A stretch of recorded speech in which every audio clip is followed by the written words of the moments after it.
ça n'existe pas déjà un typique dans mon métier. Mais qu'est-ce qu'on faisait en Bosnie, une journée typique?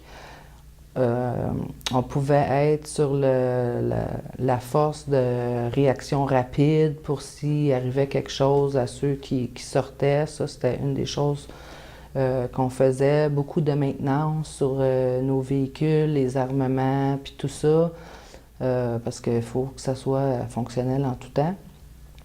Et puis, comme que je disais tantôt, là, des patrouilles, beaucoup de patrouilles, et puis des missions de surveillance, reconnaissance, toutes ces choses-là. Là. Mais ça varie beaucoup. On ne fait jamais la même chose. Est-ce que c'était souvent à bord du Coyote? Oui, toujours. Ou presque, en fait.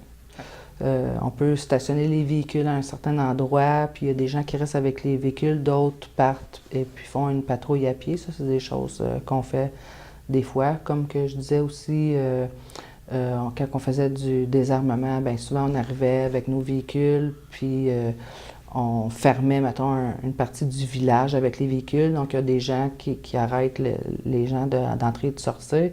Pendant que nous, on allait dans les maisons, on faisait une maison à la fois, puis on fouillait toute la maison. Donc, ça, c'était à pied ou des choses comme ça, oui.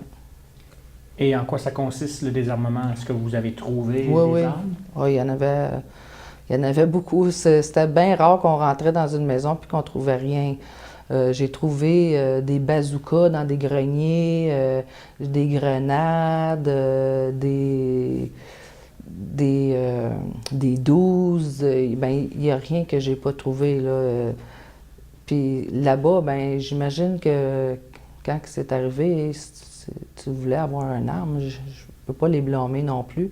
Est-ce que les habitants de la maison étaient là quand vous alliez faire la fouille? Oui.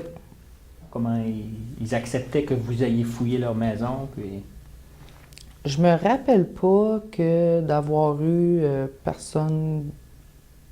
Ça fait longtemps, là. Mais non, me semble ça se passait quand même assez bien. Il y avait une personne qui pouvait comme nous diriger dans la maison, puis les autres, on leur demandait d'être tout le monde à mes places pour notre sécurité, bien sûr, mais non, il n'y avait pas tellement de grosses réactions. Je pense que la population était prête là, à passer peut-être à d'autres choses là, quand j'ai été là, en Bosnie.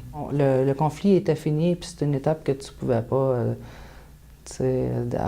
savoir que ton voisin, il y a un bazooka, là, ça doit pas être bien le fun, là, s'il était rendu là, là. Donc, ça faisait partie de votre mandat d'aller dans les maisons. Vous aviez pas à forcer votre entrée dans les maisons. Ben oui, c'était obligatoire, là. On ne demandait pas vraiment la permission, là.